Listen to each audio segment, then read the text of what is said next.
My name is State Representative Carlos Gonzalez, and thank you all for joining us here today as we fight together for democracy. We are excited to have the delegation and our senators and state representatives from the great state of Texas. And again, it is in a united cause that we must continue to fight for what is right. Not only right for Texas, but right for California. Not only right for Texas, but right for Massachusetts. Not only right for blue states, but red states and the United States of America. So the important part is to let's listen to what we can do to continue to support our state legislators in Texas. And before we get to the cream of the crop, let us start talking to our senators.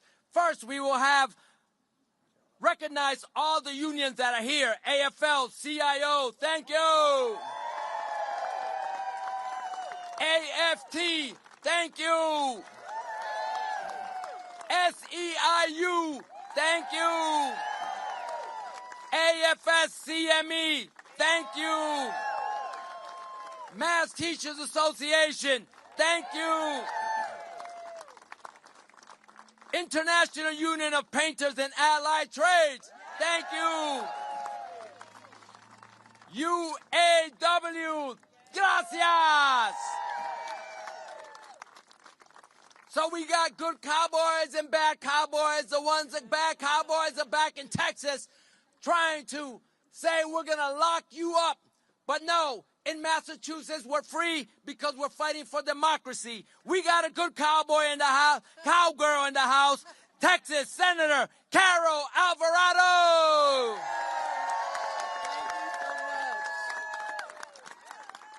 As we say in Texas, let's rodeo. Hey. Good morning. I can't thank Representative Carlos Gonzalez enough. Let's give it up for him. You've been such a great host. He helped get all the logistics underway, and also your Governor Healey has been a gracious host to us well. We have many, many legislators from around the country. I want to give a shout out to some states that we have here. We have a list of our states. Okay, I know we've got Missouri in the house. We've got California in the house. Hey. We've got, let's see, who else? Arizona. Arizona. Colorado. Louisiana. Georgia. Wisconsin. Connecticut. Virginia. Kentucky. Colorado. Arkansas, New Mexico, South Carolina, North Carolina, Puerto Rico, New York, Ohio, Indiana, Hawaii, and of course, our gracious host, Massachusetts.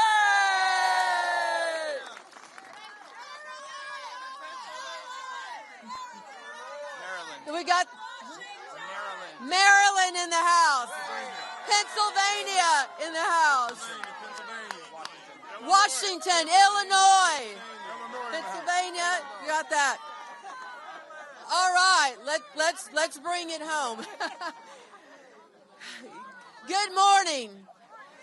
I'm Carol Alvarado, State Senator from Texas, and also the chair of the Democratic Caucus in Texas. Thank y'all for standing with us in the birthplace of American resistance.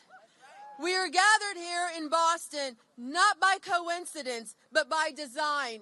Just steps from here in 1773, a group of colonists dumped tea into the harbor in an act of defiance against a king who believed he could rule without consent. That spark lit a revolution. Today, I stand before you not just as a Texas lawmaker, but as an American with a warning. What is happening in Texas isn't just a state injustice. It is a national alarm bell. Our state's leadership is trying to redraw congressional lines in the middle of a decade with no new census, no new data, and no legitimate reason except to serve one man's political ambition.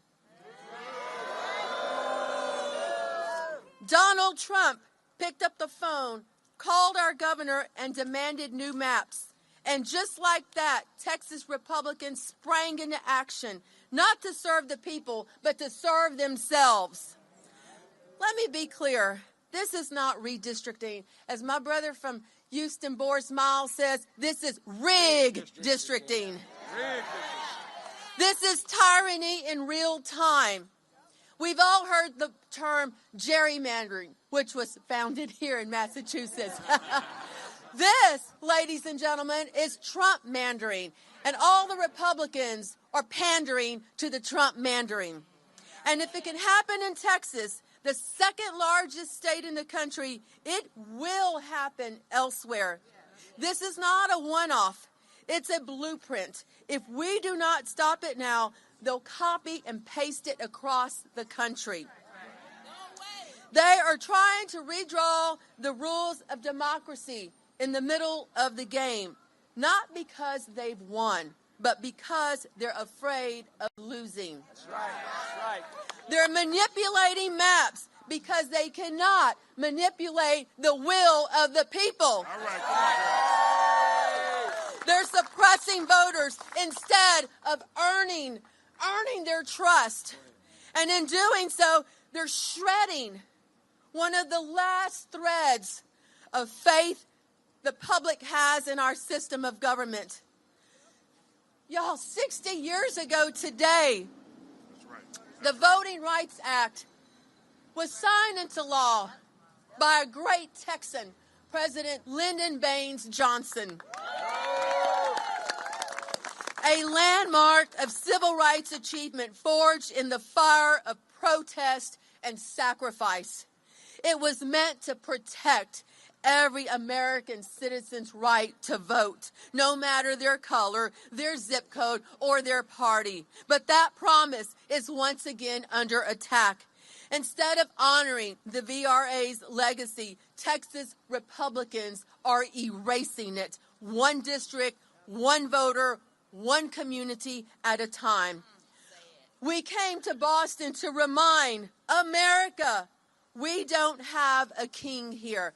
We have a constitution. The spirit of rebellion that was born here lives in every community that refuses to be silenced. We're here to say that Texas will not go quietly into the night, and neither should you. Oh yeah, this is our line in the sand.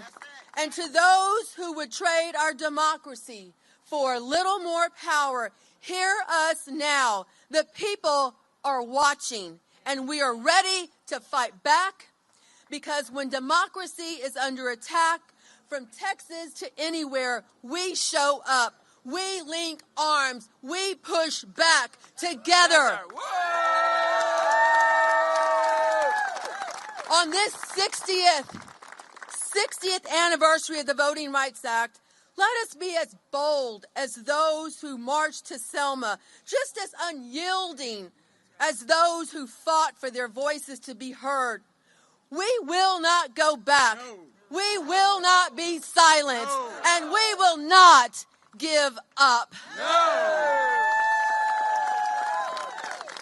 I want to say to our Texas House members who are watching from all over, we love you. We are so proud of you. We got your back. This, ladies and gentlemen, is what democracy looks like.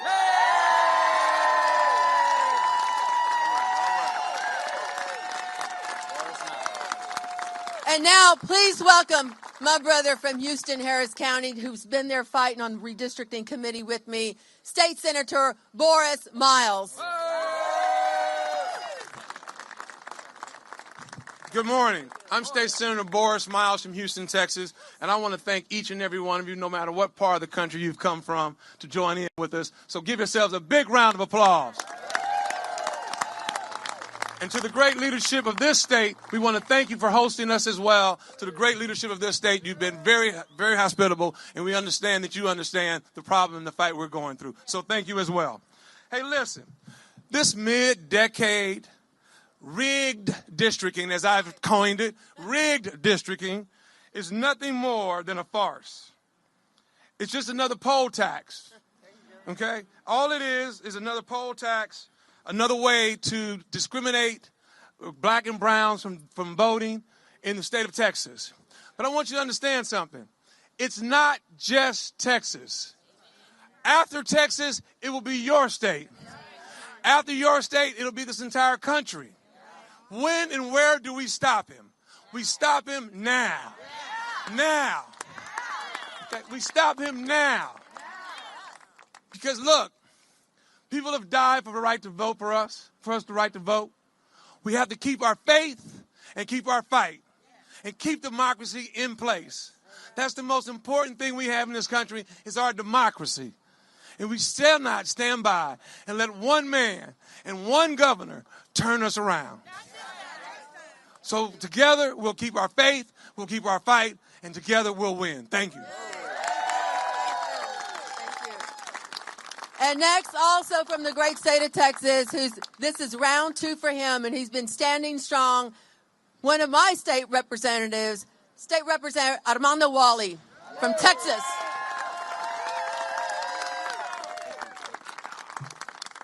Good morning. My name is, again, State Representative Armando Walle. I'm proud to be here to represent my colleagues, my 50-plus colleagues in the House who are fanned out throughout the state to spread the gospel, the bad gospel that is Donald Trump and the leadership that he's trying to impose on the state of Texas. I want to thank our colleagues. I know we have a lot of our Senate colleagues in present, and I want to thank all of you behind us.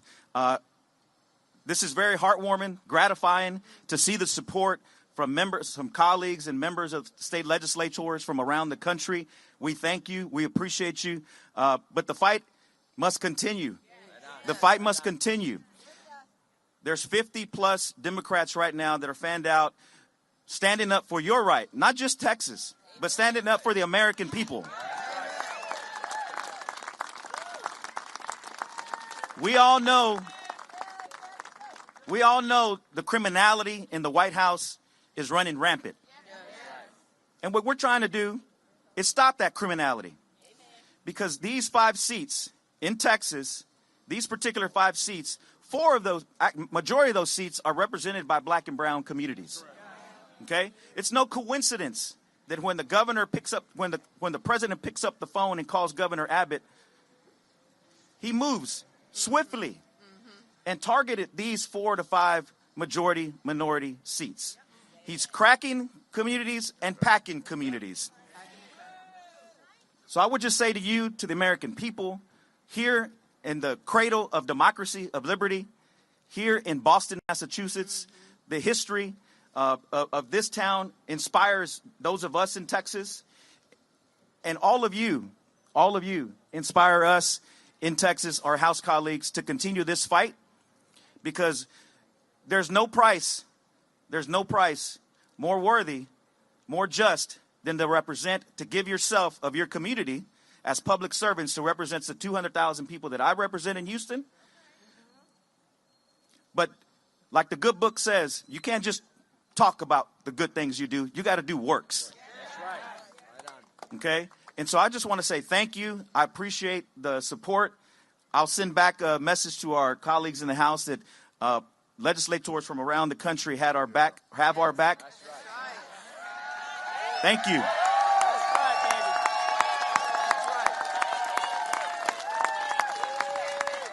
What? Thank you, Texas. Thank you, Texas. Thank you, Texas. Thank you, Texas. Thank you, Texas. I do want to, before I end, I do want to give a shout out to my wife and my 2 boys, Debbie and Mandito, who's 14.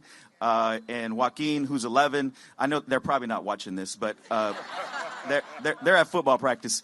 But I just want to say thank you, because our families are sacrificing as well. And so I just want to say to all our families, I love you. Los quiero mucho. Any Spanish media here? Yeah. See? Oh, yeah.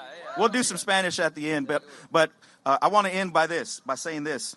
When we fight, when we fight, when we fight, when we fight, we win. Gracias. Muchas gracias, Armando Walle.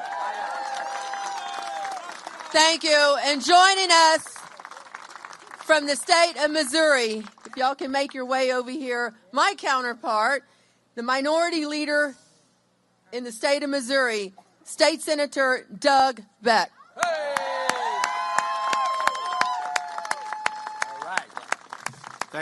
Thank you. I am Senator Doug Beck, and I am privileged and honored to be the minority leader of a tough Senate Democratic caucus. Super proud of those folks who are here today. And what I want to say is, first, let's thank these Texas legislators for standing up for all of us.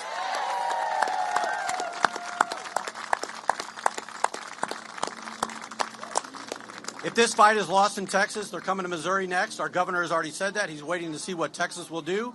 We will be next on the list, looking like it would be in September. That is unfortunate.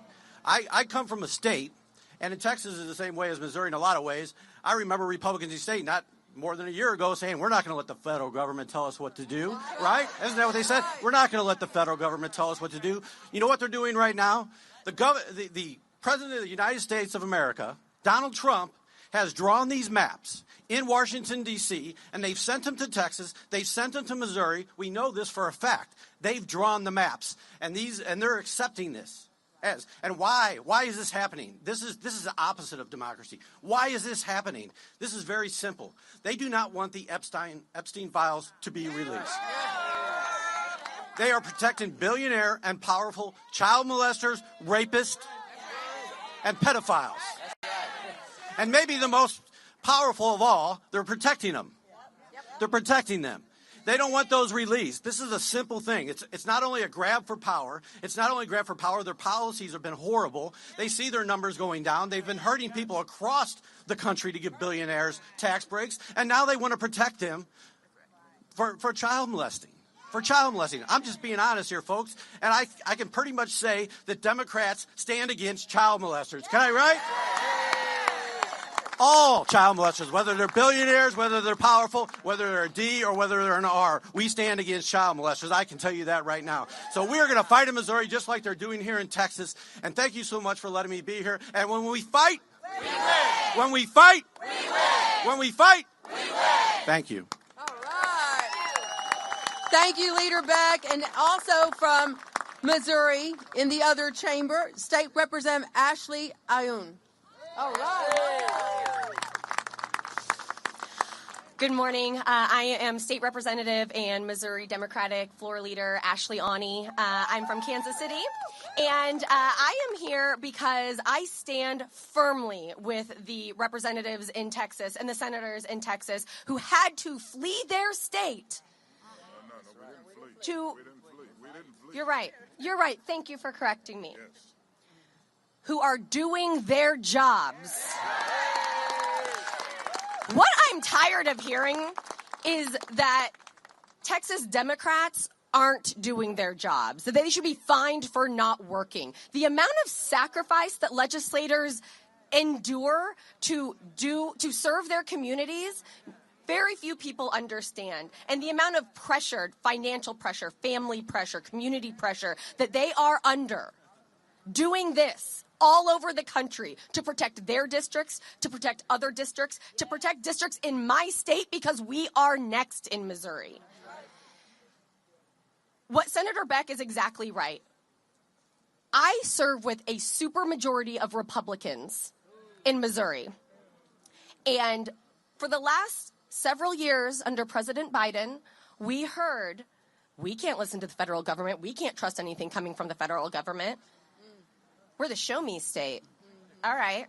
Well, I guess Donald Trump showed us some maps, and we're just going to jump. What I keep reminding my Republican colleagues across the aisle is that Donald Trump is a president. He is not a dictator. He is not a king, but he is an authoritarian. And I'm tired of him calling up Missouri and saying jump, and every Missourian saying, all right, Daddy Trump, how high? Whatever you say. Shame. That's exactly right. The Republicans who I work with, who are in September going to be called back into the legislature to vote on a 7-1 map rather than the 6-2 map we currently have, I want to ask every single one of them, where was your vote in 2022 when we did this last time? 23 House members in Missouri voted for a 7-1 map. Only 23 out of 163 of us. They're all going to pour in. They're going to do exactly what Daddy Trump told them to. They're going to hit that button, and they are going to give us a 7-1 map in Missouri. 58% of Missouri voted for Trump, but they want to send an 87% representation to Congress. It's bullshit, and we won't stand for it in Missouri. I'm grateful for every single person standing behind me today. I am grateful for the representatives and the senators from Texas who stand strong in support of fair maps, which is truly the bare minimum in this country. But here we are fighting for it. They're a canary in a coal mine, and we are here to spread their message. Thank you, Texas. Thank you so much. Thank you, Representative. Our North Carolina, where's Sophia? Sophia. Okay, we have, they have been through this not too long ago, so please help welcome from North Carolina, Senator Sophia Chitlick. All right. Thank you so much. Hello, I bring greetings from the North Carolina Senate Democratic Caucus and Leader Sidney Batch. I'm North Carolina State Senator Sophia Chitlick, and I'm here to tell you about the dystopian future that these brave legislators are preventing in Texas by standing up for their constituents and for democracy itself. It is written in the Constitution that any powers not delegated to the federal government are reserved to the states. That includes the creation of legislative districts. Democrats will not comply in advance with the redlining of our Constitution. Governor Abbott might, but these courageous Texans behind me know that our states decide our districts and that our voters decide their legislators. What happens when the fundamental laws of democracy are reversed and legislators pick their voters? Citizens are silenced and erased. Voters stop showing up. Entire communities have taxation without representation. The system fails its citizens. And I know that because that's what's happening in my state, in North Carolina, where we went from 8 Democrats and 5 Republicans representing our very purple state in Congress in 2009 to just 4 Democrats and 10 Republicans representing us in Congress today because of partisan gerrymandering. When Republicans took control of our state legislature, they knew that in our purple state, a majority would be hard and frankly impossible to keep. So they drew new maps that made continued Republican legislative control inevitable. Does that sound familiar to anyone behind me? Can you imagine being so scared of the very voters that you claim to represent that your solution is to destroy representative democracy? So shameful. But that's exactly what Republican legislators did in North Carolina, and that is exactly what they're trying to do right now in Texas. In 2024, more North Carolinians voted for Democrats to represent them in our state Senate than voted for Republicans. But because of partisan gerrymandering, that is cheating, Republicans have 30 seats in our state Senate and Democrats have just 20. Because of their cheating, Republicans have a slim congressional majority that has produced some of the most unpopular legislation in American history. Because of their cheating, 16 million Americans are going to lose their health care. Because of their cheating, the U.S. Department of Education is being defunded and destroyed. And because of their cheating, Congress is ceding its power to a cruel bully who is openly calling for his permanent installation as America's autocrat. This is not a North Carolina problem or a Texas problem. It is an American problem. And it is a true constitutional crisis and one that we can stop. In resisting partisan gerrymandering, Texas legislators are not just standing up for their constituents, but the future of our republic itself. North Carolina Democrats stand today in support of our very brave colleagues in Texas who are using every tool at their disposal to resist the dystopian future that we know all too well. You are not alone. Keep fighting. We, too, are fighting back against the hostile takeover of democracy in our state. We are voting present on legislation that is as illegitimate as the legislators who produced it. We are winning in unwinnable seats. We are speaking loudly and proudly as a majority female and majority BIPOC caucus in a sea of white Republican men. Come to North Carolina. Come to North Carolina and witness what you can still prevent. We love our state and we love our country, and we will continue fighting for them alongside you. Thank you so much for what you're doing. Thank you, North Carolina. And next, from California, and shall we just say thank you to California, too? Please help me welcome the Majority Leader in the State Assembly in California, Cecilia Agre Curry. All right. Welcome. California. All right. Thank you. You're welcome. Thank you, everyone. Thank you for being here. And I want to say thank you so much for all of you that have showed up. It's an honor to be here representing the state of California. I'm the California State Assembly Majority Leader as well as the Women's Caucus Lead. And it's so important. I just lost my little speech, or wouldn't you know it? But that's what it's all about, right? So this is when you kind of go from the heart. I'm here today standing shoulder to shoulder with all of my friends here, but particularly our Texan Democratic legislature. We're here to call it like it is. Donald Trump and his Republican minions are trying to rig the system. Why? Because they know people don't support their agenda of getting health care. They continue to kill programs that working people need and poor people need. So they're separating our immigrant families. Why? They're hurting our American small businesses and consumers. All the tax cuts are for the wealthy. So instead of having a fair system and letting voters decide, Trump and his minions know they can only hold on to Congress by changing the rules and shutting voters out of the process. I am so proud of my Texas colleagues because it takes courageous leadership to stand up to these bullies. And I want to tell you, we have your back. All right. So let it be clear. The same people who spent the past few years yelling about so-called rigged elections with no proof at all are now the ones that are trying to rig the system. They are desperate. We hope and pray for our Texas colleagues that we can stop this cynical, anti-democratic move. In California, we are exploring all the options. Everything's on the table to respond to these attacks. We're proud of our independent system for picking districts, but we can't roll over while the Republicans cheat. So at the end of this day, this is about protecting our democracy and standing for the people we serve. Whether Texan or Californians, we're all Americans.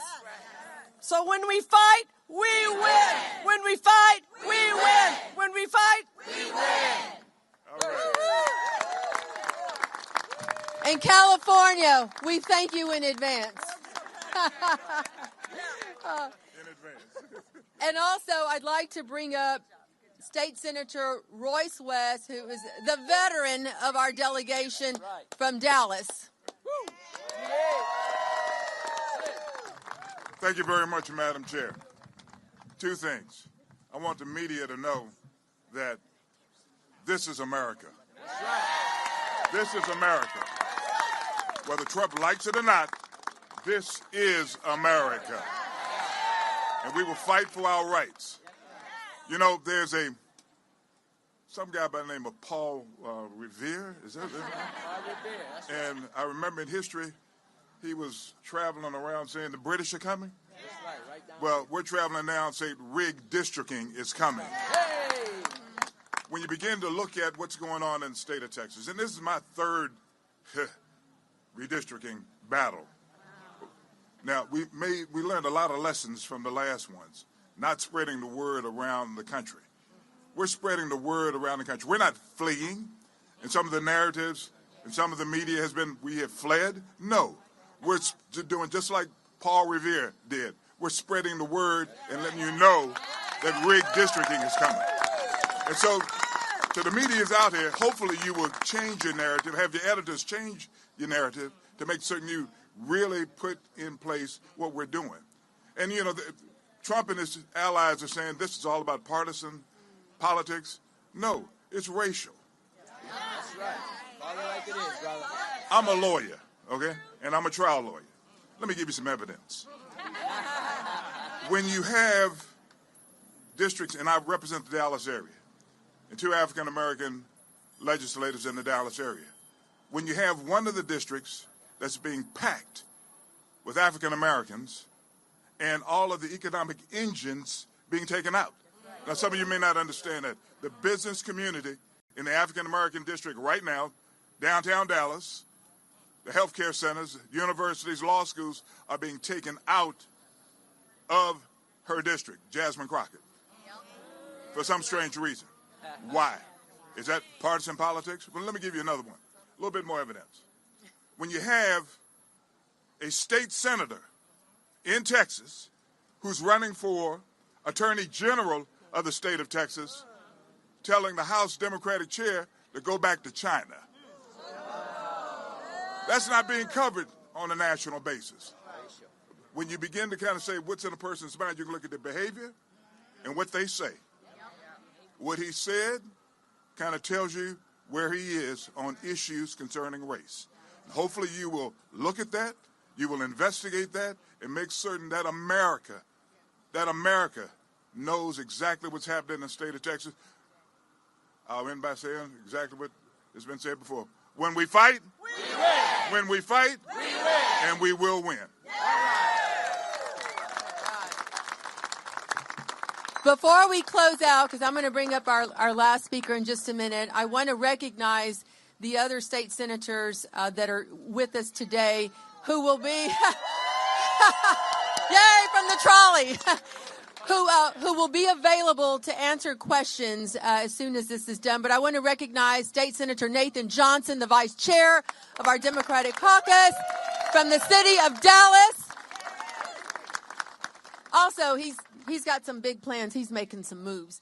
Also, we have State Senator Sarah Eckhart from Austin. State Senator Cesar Blanca, all the way from El Paso. State Senator Molly Cook from Houston. State Senator Roland Gutierrez from San Antonio. Okay, he's coming up. All right, and to Jose, I want you to start making your way up here. Before you close us out at the end, I want to make sure that we say a big thank you, a big gracias to our House members. We know that they are watching us. So please help me welcome to close us out, send us home, State Senator Jose Mendez, the chair of the Hispanic Caucus.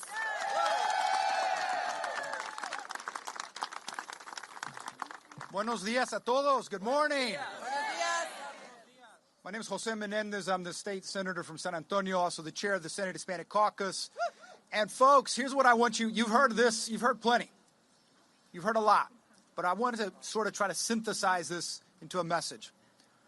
This country that we're all so proud of, America, this country is a beacon. It has been a beacon of hope for so many. And many of us can trace, most of us can trace our origins on when our relatives came to this country. Very few of us actually were here as Native Americans. And so when I think about my father, who came here because he was forced to, because a tyrannical government took over his country. And I think about my mother, who came here as a nurse from Mexico. I remember the things that my father said, and I can imagine him rolling in his grave today. He said, son, in this country, if you play by the rules, if you tell the truth, and you work hard, you can achieve anything. He had a 4th grade education, but he knew what was right and he knew what was wrong. Ladies and gentlemen, I tell you that what is happening in this country today is just dead wrong. We have a man who said he's entitled to 5 new congressional districts from Texas. That when he was asked if he was thinking about running again, he said, I haven't made up my mind.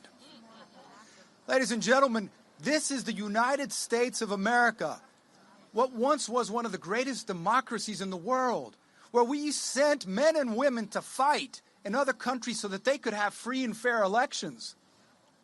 I want y'all to think about all of those elections where people held up their thumb with their ink on their hands, with soldiers, American soldiers, defending their right to vote. What do you think they think now about us? Rolling in their graves. Ladies and gentlemen, there are 55 brave state representatives across this country who need your support. They need your prayers, they need your thoughts, and they need you to get behind them. Texas state representatives get paid $600 a month. Let that sink in. $600 a month. And they're being fined $500 a day that they can't pay out of their campaign funds. Folks, these folks need help. They have families. I remember in 2003 being scared out of my mind when we went to Ardmore, Oklahoma, to do this when Tom DeLay wanted to do this. So, Republican Tom DeLay. Of course, Republican Tom DeLay.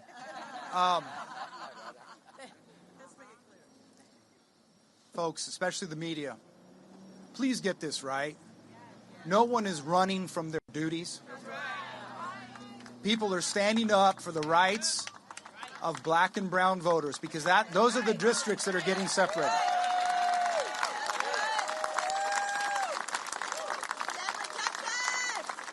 They're trying to say this is just partisan politics, but it's not. And folks, think about this for a second. When the nasty, ugly, big bill just passed, how many votes did it pass by in Congress? 1 vote. 1 vote that's going to kill millions of people, strip them of their insurance, kick them out of nursing homes. So much damage, and that will just continue if we don't fight back. When we fight, we win! When we fight, we win! When we fight, we win! Thank you very much. Muchas gracias. ¿Quién está aquí con medios en español? Anybody? Español television. Aquí no hay Univision, no hay Telemundo, no se ve nada. If you need it in Spanish, me ven a ver después. And as we end and conclude, let me just thank the members of the Massachusetts Black and Latino Caucus who helped put this together. Muchas gracias. Because when Texas is fighting for black and brown people, Massachusetts stands together. Again, the Republican Party has been dismantled by the MAGA Republicans. And now they want to fight against the United States Constitution, and we can't let them. So thank to our superheroes, supermen, superwomen of Texas. Gracias, muchas gracias. Take care. Pa'lante, Texas! For the press, everybody up here will be available for questions. Here's a list of all the states that are represented behind us. Legislators from over 35 states. Okay, everybody, let's send a big thank you to our legislators in Texas who are all over the country, who are watching. Let's say a big thank you on the count of 3. We're going to say thank you, Texas. 1, 2, 3. Thank you, Texas!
I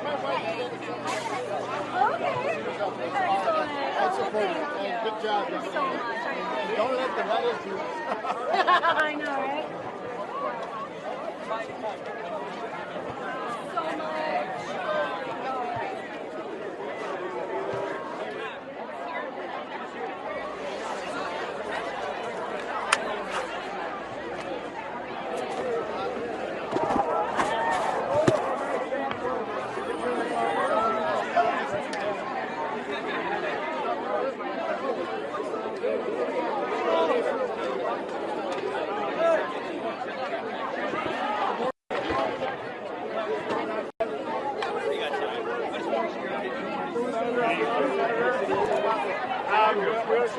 Talk to me just a little bit about this moment on the steps of the Massachusetts State House. What's it like to be surrounded by all these people? Well, it's exciting. It makes you feel that you're not alone. It's this is not an easy thing to do. To get up and leave your family, your job. Like I said, we're all volunteers, and we feel sometimes like we're on an island as Democrats in Texas. So it's very gratifying to see all of this support and for people to understand the importance of what's at stake. A couple people mentioned framing as being a flag. Yeah. Why is that the wrong way about it? Well, because this is the only tool we have to stop them from doing something that's going to steal the voices of so many millions of Texans. Those people who have no choice whatsoever in where the lines are drawn, now all of a sudden they won't be able to continue to vote for someone that represents their interests. They'll be stuck in a district that might be hundreds of miles apart. So put them in an area where maybe they're down with the coast of Texas, which is 200 or 300 miles apart. All of a sudden, they don't have a voice, and maybe their district becomes so partisan that the only choice is in the primary.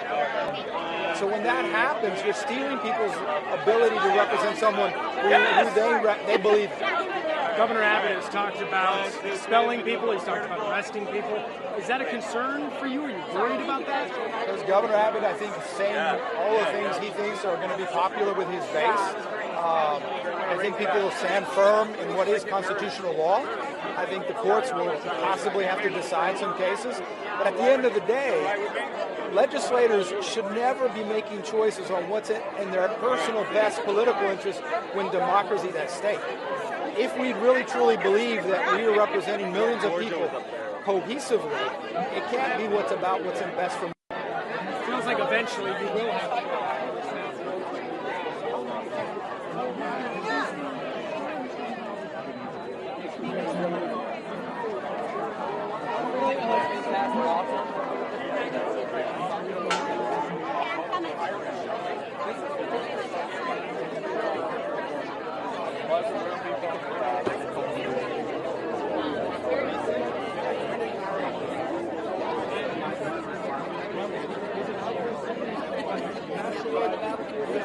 That's the game that's going to get played. Yeah, because I heard North Carolina here saying, we got 32% Republican or Democrats, but we don't have that percentage in the representation. Well, there's 3-to-1 Democrat here in the state, but there's 100-to-1 representation. Now that was also drawn for in 2020.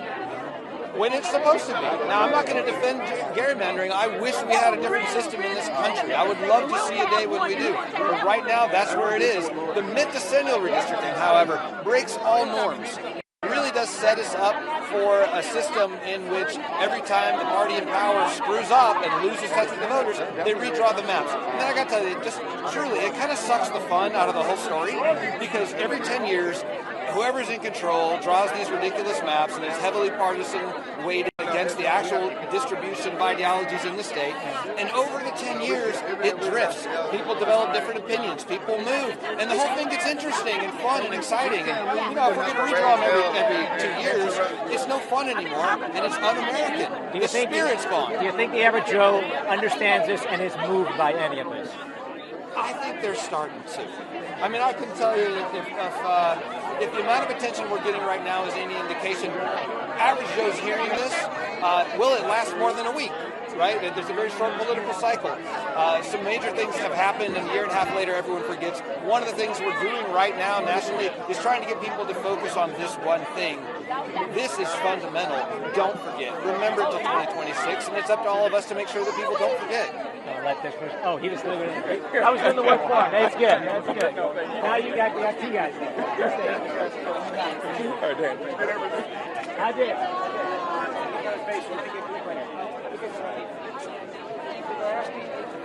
You're chanting here, when we fight, we win. That was Kamala Harris's chant, too. It didn't work out. Are you fighting a losing fight? Let me say this. Oh, by the way, tell them who you are. Tell us both who you are. I'm State Senator Royce West from Texas, and I've served in the State Senate for the past 32 years.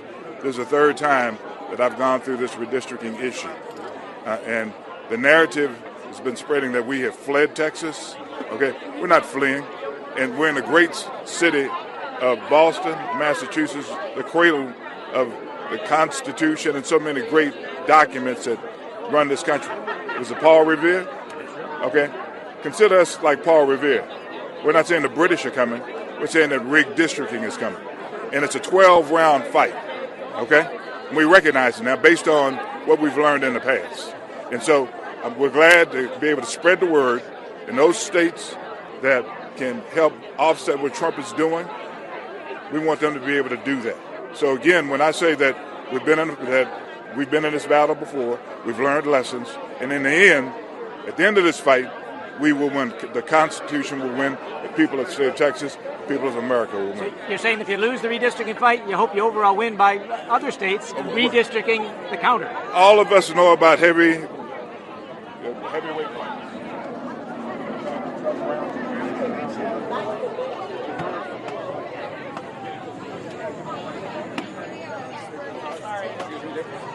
You were in the Jewish legislature, were you?